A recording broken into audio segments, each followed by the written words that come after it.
to have the sexual affairs, and that now Donald Trump is a woman beater.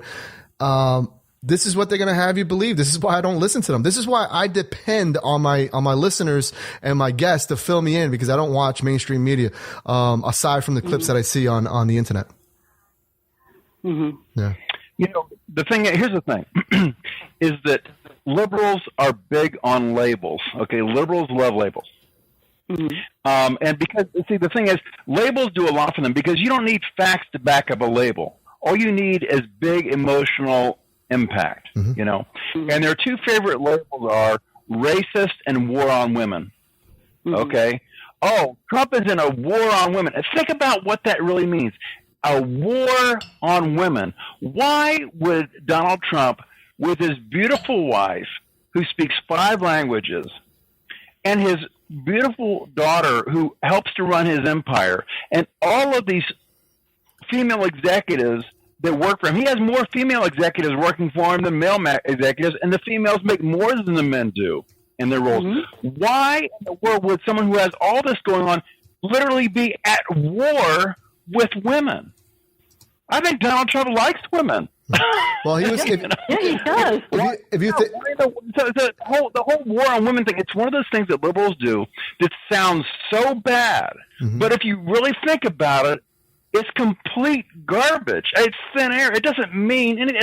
It's like hope and change. Yeah. Oh, hope and change. It doesn't mean anything. What does that mean? It doesn't mean anything. Right. War on women. It doesn't mean anything. Well, before I let Sharon go, Sharon, you have another comment or a question? No, that's it. I just wanted to see if we can organize. Yes, I think people listening. Well, there's lots of people on Twitter, lots of women on Twitter. You should join in with them. What's your give everybody your Twitter account so they can follow you on Twitter? I'm Hungry Realtor. Spell it, please, quickly. Just Hungry Realtor. Hungry Realtor? Hungry Realtor. Okay, cool. Yep. Awesome. Thank you for calling, Sharon. Thank you. Bye-bye. All right, bye-bye. Sharon, okay, bye. Sharon's a regular caller here. At this time, I want to welcome in Gary Wellings from the Daily Drift. Welcome to the Silent Majority, brother. How are you? Good. Gentlemen, you're doing a fantastic job, and what a crazy show. I'm sitting here listening to it and thinking, wow. It's insane, right? Crazy callers like that.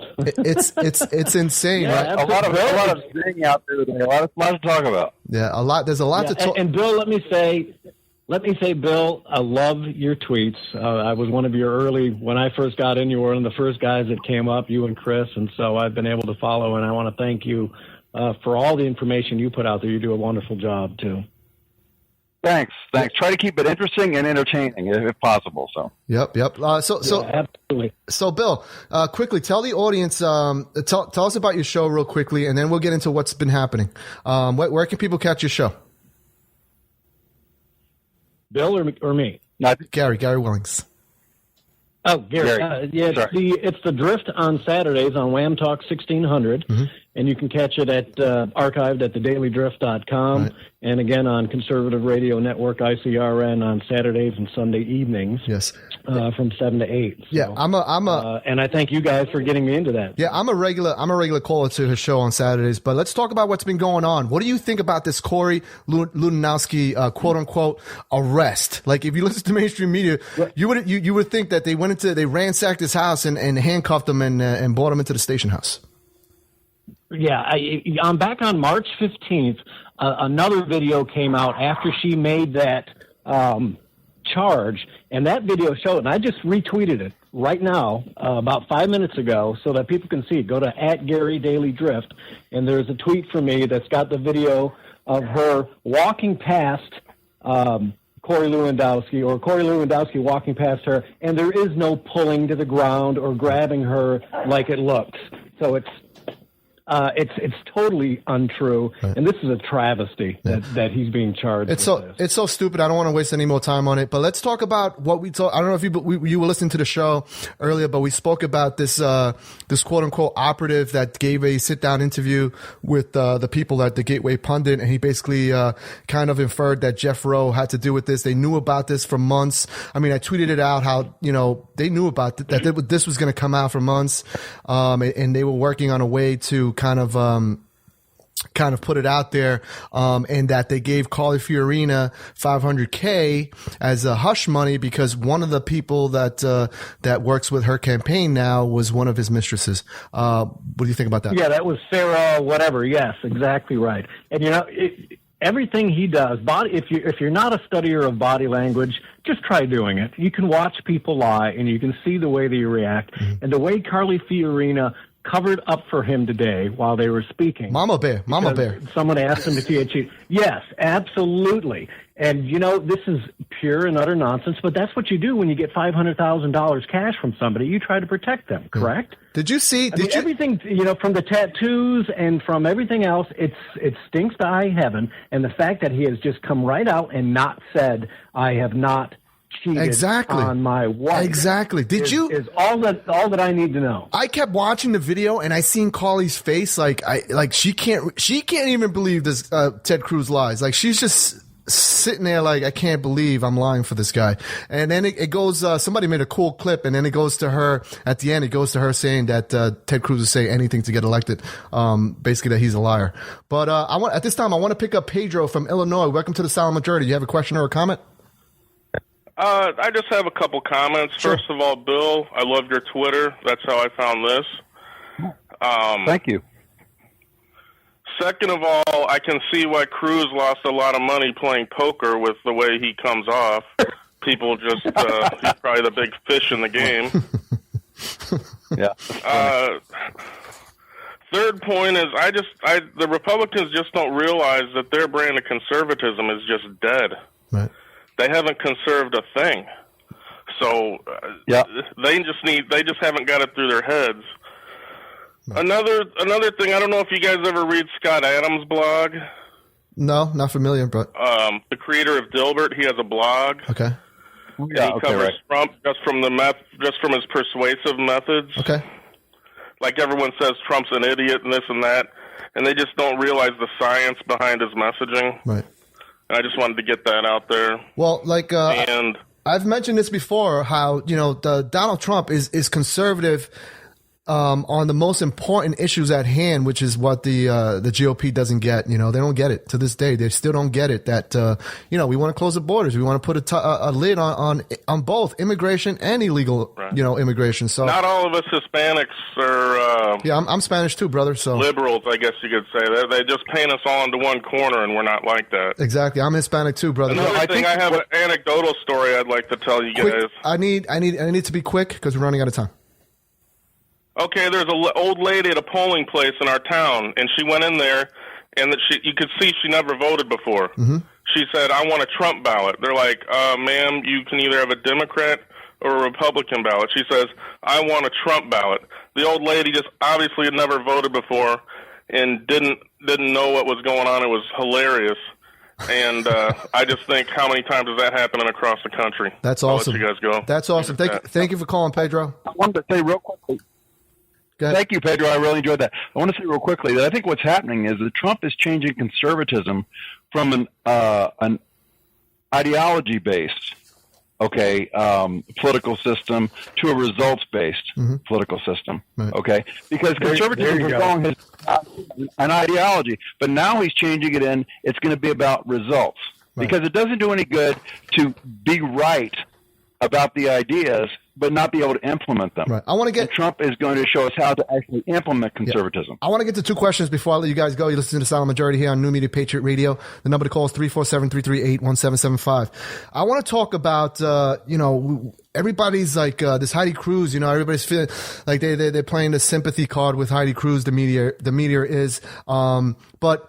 Bill, you brought up a good point in one of your tweets. She needs to be vetted. This is Heidi Cruz has been employed by Goldman Sachs.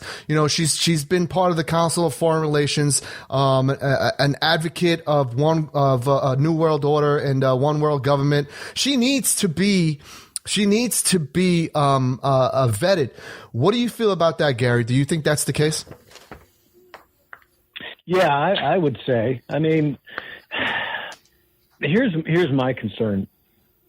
For Ted Cruz to call himself, let's go back to Ted for a minute because that's the one I want to get to. For him to call himself an outsider is an outrage, and people should be mad about it. Look at who's endorsing him, and look at the biggest contributors to his campaign this last year. Club for Growth and Senate Conservatives Fund. That's what's staring me in the face right now on my screen. Right. And you know what? I'm mad as hell that people will say he's an outsider when you compare him to Donald Trump, there's not a chance. Right. And Bill Mitchell, how do you feel about you see all these tweets about Donald Trump's unfavorability ratings and polls and how he cannot win in the general? What do you have to say about that, Bill Mitchell? Yeah, I think unfavorability is the biggest, joke on the planet as far as polling. Every election cycle, you know who the leading candidates are? The most unfavorable ones. Now, why is that? Why are the leading candidates always the most unfavorable? Because they're the ones that are the biggest threat to the other side. Right. Okay?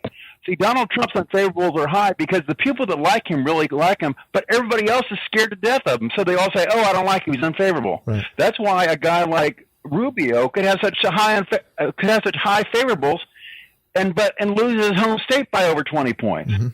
It's because he's not a threat to anybody. So they say, oh, yeah, I like him. He's a nice guy. Right. Because they know he's not a threat. Right. But so that everybody that doesn't like Trump or is afraid of Trump is going to say they don't like him. But that'll all change after he gets the nomination. Yeah. Gary, how do you feel about that?